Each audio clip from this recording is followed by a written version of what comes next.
What's going on? Thanks for checking in. Today we're going to talk about throwing on muscle, filling out those sleeves in the batter's box. If your coach told you, hey little Johnny, you got to throw on some muscle before this spring, this is a video you're not going to want to miss. Stay tuned, check it out. All right, so what we got for this video is 3 important pillars to throw on hypertrophy or throw on size the right way as a baseball player. Easy way, right? Go in, start training like a bodybuilder, but when you start doing that, you're drastically pulling away from the components that we need in baseball, like your speed, like your power. So today we're gonna find that happy medium.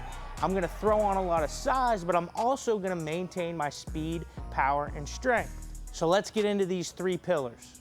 All right, my first pillar is program design. You have to have a good program that's conducive to your goals or the adaptations you're looking for. In this case, right, it's building hypertrophy, throwing on muscle.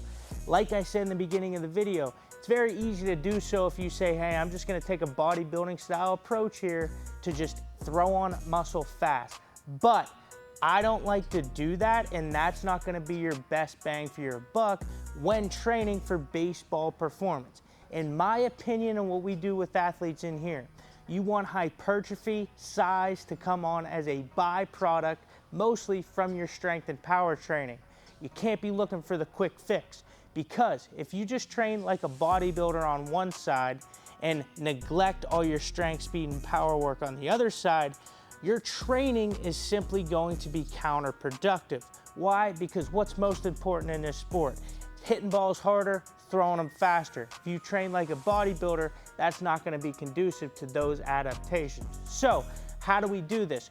We can combine them, and this is something where we've gained popularity online, the SummersMethod, because we combine all these strength, speed, power, and hypertrophy attributes all into one program, and we can do these simultaneously throughout an off season.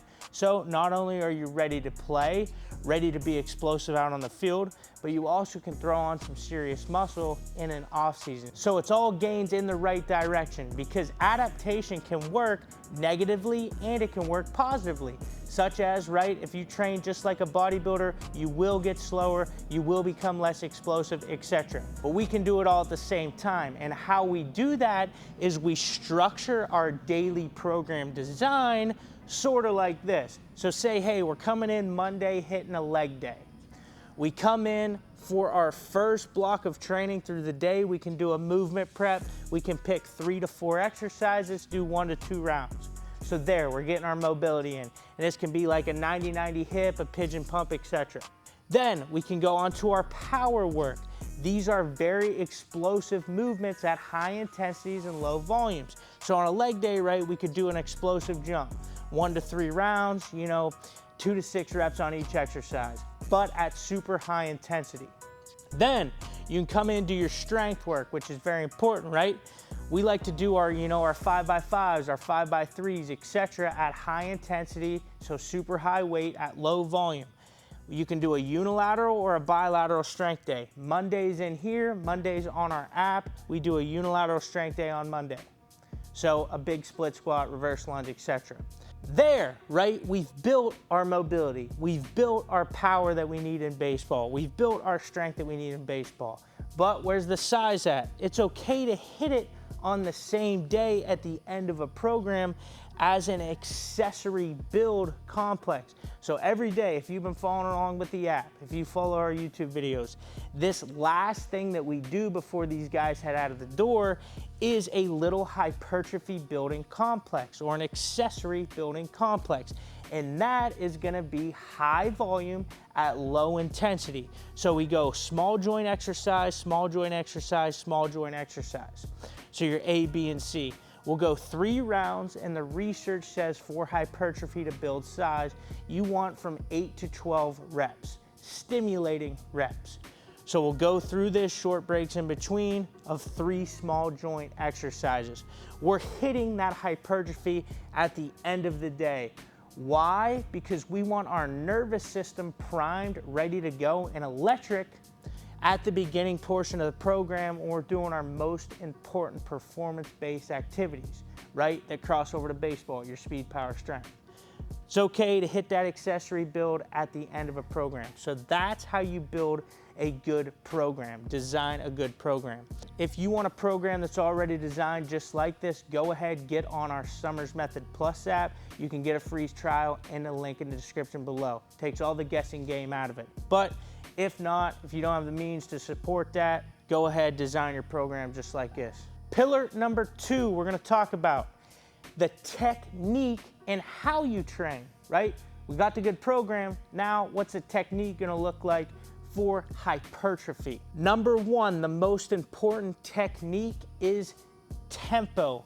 You have to lower the weight slow. There's a lot of research out there showing the most hypertrophic stimulus is going to be on those slow tempos and at that full range of motion, that big stretch. So the tempo we look for is anywhere from 3 to 5 seconds on the way down. We pause at the bottom, pause at that end range position, determining on the exercise, and then we can go fast up. So we can still maintain that explosive power on the way up. But then we're slow, pausing, and then exploding up, maintaining our power at the top of the rep. But the biggest thing when talking about building hypertrophy is that slow tempo and then gaining that full range of motion. And number 3 with the technique is maintaining that tension the entire time. You may have heard the term time under tension. That is very true when you're trying to build hypertrophy or size. So no cheater reps, no swinging the dumbbells up, no bouncing the bar off your chest, no bouncing out of the hole in the bottom of a squat. Maintain that slow tempo, that technical form, and go all the way down to a big range of motion. If you want to learn more about building hypertrophy from a technique basis, really good channel I love on YouTube is Dr. Mike Israetel's Renaissance Periodization. But technique is going to be pillar number 2. Slow down, full range of motion, pause, strict technique, and get it. Pillar number 3. Nutrition is going to be one of the most important components to throwing on size, building hypertrophy. Listen, I'm not a licensed, sports nutritionist by any means, but I'm gonna give you some basic guidelines that you can follow that's really gonna help you throw on size, this off season throughout your program. So let's dive into it. So first things first, let's get away from those fad diets like your carnivore diet, like your keto diet, if we're trying to throw on muscle, especially as a high anaerobic power athlete. The biggest reason why is because glycogen stores, because anaerobic activities like sprinting, weightlifting, hitting a ball, throwing a ball, rely heavily on glycogen stores and energy from carbohydrates as a primary source of replenishing that glycogen. If you have a low carbohydrate intake, this is going to lead to depleted glycogen stores, resulting in decreased performance, reducing power output, and quicker onset of fatigue during higher intensity activities. If you've taken any sort of exercise phys class in high school and college, you know about ATP or ATP production. Anaerobic exercises like, swinging, hitting, anything on a baseball, softball field use the ATP PCR adenosine triphosphate system. You know that anaerobic exercises primarily use the ATP PCR system and glycolysis for rapid energy production. Carbohydrates are essential for glycolysis, which is the key energy pathway in anaerobic metabolism. The keto and carnivore diets rely on fat or ketones for energy, which are not efficient for rapid energy production or explosive power. So the keto diet, the carnivore diet, stop it. All right, now since that's taken care of, let's take a look at macronutrients. An athlete looking to gain muscle should calculate their macronutrients based on their individual goals, body weight, and activity level. So here's a general guideline that you can formulate your own macronutrients. So for protein, we're trying to aim for 1.2 to 2.2 grams of protein per kilogram of body weight. Protein is going to be your most important nutrient when trying to throw on muscle. General thing to say would be, hey, let's try to shoot for 1 gram of protein per pound of body weight. For carbohydrates, so depending on the intensity and volume of your training, if you're doing, our Summers Method Plus app, we get after it. So we're trying to aim for 4 to 7 grams of carbohydrates per kilogram of body weight, because carbs are the essential energy replenisher for the glycogen stores, as we just talked about. And then for fats are always important. We're looking for 0.8 to 1 gram of fat per kilogram of body weight. Healthy fats are gonna support your hormone production and overall health throughout this process.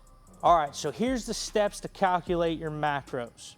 First, we gotta determine our total daily caloric needs. So to calculate your basic metabolic rate, your BMR, use a calculator or formula like the Harris-Benedict equation. So multiply your BMR by your activity level. Shouldn't be sedentary. You shouldn't have light activity. If you're training for ball, you're probably very active or extremely active, to get that total daily energy expenditure, which is your TDEE.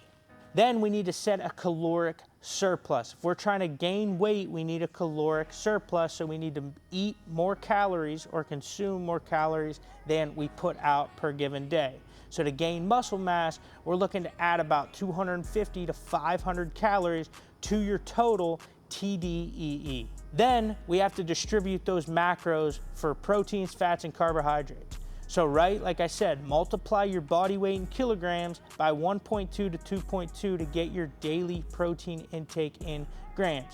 Listen, a safe bet, if we're trying to gain a lot of muscle, try to go for that higher number, that 2 to 2.2 per kilograms, or like I said, 1 gram per pound of body weight of protein. For fats, we're looking to multiply your body weight in kilograms by 0.8 to 1 to get your daily fat intake, and then carbs, the remaining calories should come from carbs.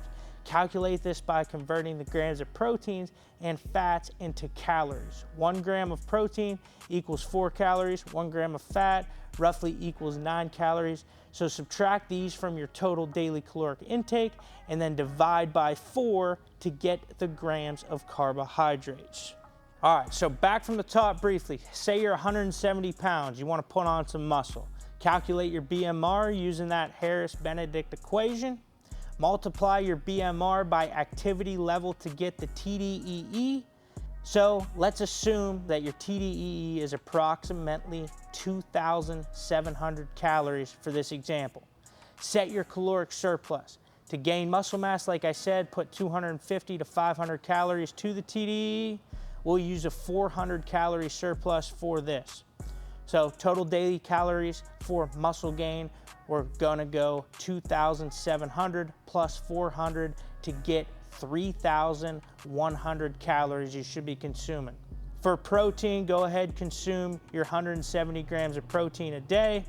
For fats, get your 69 grams of fat in, healthy fats though, and then for your remaining calories, your carbohydrates, go ahead, get 481 grams of carbs in. So your macro breakdown should look like, hey, 170 grams of protein, 69 grams of fat, 481 grams of carbohydrates. So like I said, that's just a brief macronutrient breakdown, easy way to calculate it out. You can go ahead and run this for 3 to 4 weeks, see how your body's adapting, see how much weight you're putting on, with whatever program you're doing, and then always adjust more or less, as you go through. Every body's gonna be a little bit different, but that is gonna give you a good baseline, a good starting point to start throwing on some serious muscle. Biggest thing is that protein. Get that protein intake up, especially if you're doing a crazy program, that's highly intensive like our Summers Method Plus program. Hey, there it is. There's the 3 pillars that I abide by while building hypertrophy, throwing on size with these cats in here that I train every single day. So number 1, make sure you're getting a good program in. That program design is gonna be key. Making sure it's conducive to not only building hypertrophy, but we're also trying to build our strength, build our power, build the explosiveness on the field. And you can combine them like I showed you in this video. Number 2, we gotta make sure our technique is crisp when we're trying to build hypertrophy. Slow down that tempo, go full range of motion, and always keep our time under tension. And number 3, last but certainly not least, make sure you're hitting all your macros how I showed you in this video. That is going to trump all. The protein, make sure you're getting that protein intake up. 1 gram per pound of body weight is the golden rule, and you'll be well on your way throwing on some serious size, you know, when you show up to school this springtime. Listen, if you want a program that's already laid out for you, that's the hard part, trying to design a program that, you know, you're taking all the guesswork out of it. We have our baseball mass program running in our SummersMethod Plus app in the description below. Guys are gaining serious size on it already throughout the summer. As this video is getting put out, you have about 6 months till spring. Could you imagine being on a program that is going to increase your power, increase your throwing velocity, all while adding serious size on you for the next 6 months before you show up to spring? That's what we do in this program. You can start with a free trial in the description below. Also, always remember we're pumping out weekly content like this on this channel, so if you enjoy it, do us a favor and subscribe. I appreciate you. Catch you next week. Game rewards the grind. It knows how much you've invested.